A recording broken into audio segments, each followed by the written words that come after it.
que le système est conçu pour diviser, pour régner. Récemment, aux informations, j'ai entendu parler de l'ingénierie sociale. On est en septembre, il va y avoir des grèves, et que c'était, selon certains, pas l'idée des grévistes, pas l'idée des syndicats, que c'était l'idée même du pouvoir en place de Macron, parce que justement, diffuser au cours de l'année plusieurs petites grèves, ça empêche la convergence des luttes, et que c'est de la mécanique, c'est de la gestion de conflits.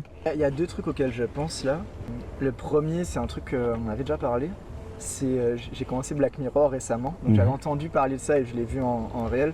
C'est l'épisode où ils vivent là sur des vélos et ils peuvent passer un concours et que le mec il fait genre que, il est sérieux au début, il va se suicider, il critique tout le système et au final on le paye pour faire cette critique du système. Et du coup sa pensée qui critique et qui dénonce, elle dessert le système.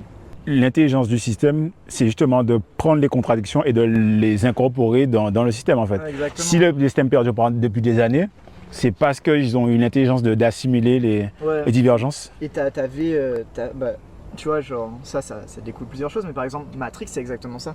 Dans Matrix, dans le 2, l'architecte il te dit que Neo, c'est l'élu, mais qu'en fait, c'est pas le premier élu.